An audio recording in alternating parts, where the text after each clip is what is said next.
How about role-playing games like Dungeons and Dragons? Tabletop role-playing games let a player try to do anything. You just tell the referee or DM, I want to do this. Then the question becomes what constraints will be applied. That's partly from the rules and partly from the referee about the setting or situation in physics, things like that. Not surprisingly, people who dislike constraints prefer the one-man army idea of 3rd and 3.5 edition AD&D to the combined arms cooperation of 1st edition and 2nd edition AD&D. Many players dislike alignment, which is a constraint, or they persuade the referee to gut it so that it doesn't mean anything. It's not any different now than it was 30 years ago that people would really, many people, not everybody, would really like to be chaotic neutral thugs.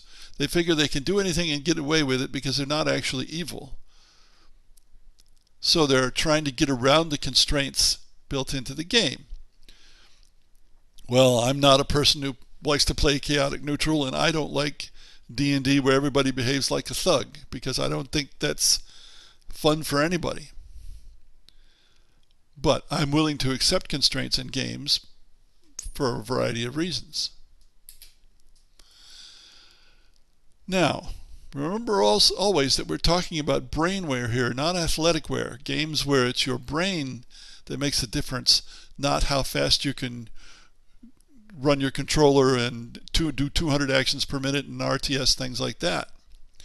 Skilled game players in brainware are better at coping with and working their way around or through a game's constraints.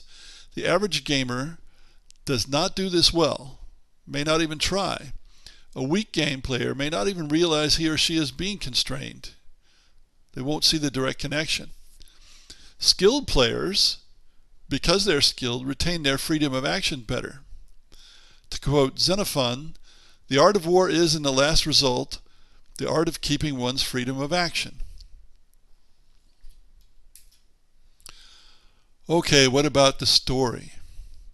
Some games have explicit stories imposed on the game by the designers. Well, doesn't an imposed story entail constraints? Of course it does. A novel or a film is all constraints from the viewer's point of view. On the other hand, we have wish fulfillment. And wish fulfillment may include a story, or it may be a sandbox where players can try whatever they want without fear of any negative consequence. Not significant. Again, remember, you can't really lose a single-player game. In traditional stories, consumers expect the story to be constrained because the player, the reader, or the watcher has no control. The entire process is one gigantic constraint. So when a story game gives them some freedom of action, or at least the illusion of agency, they're happy with that. And many video games do just that. They offer the illusion, although few offer the reality.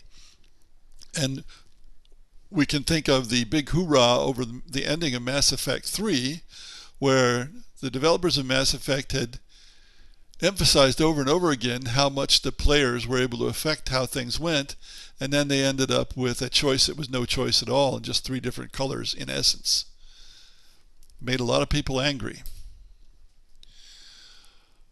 Well, in tabletop RPGs, you have a choice.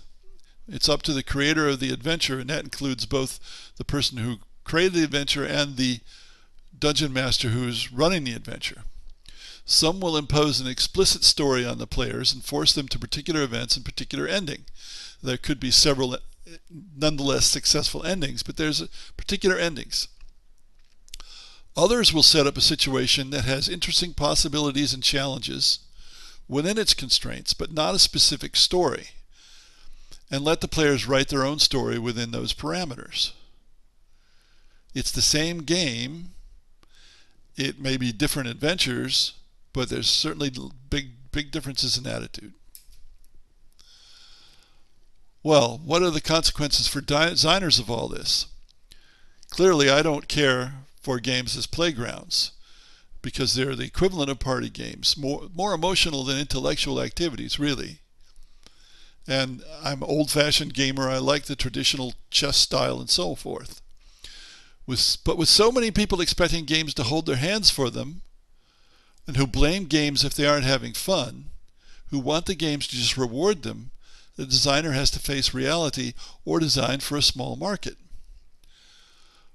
Fortunately, there's a category of players who are not interested in heavy intellectual activities but don't feel the need to be given things by the games they play. Other than that, you have to look at serious game players in the sense of people who want to play consequence-based games, and they are hard to find.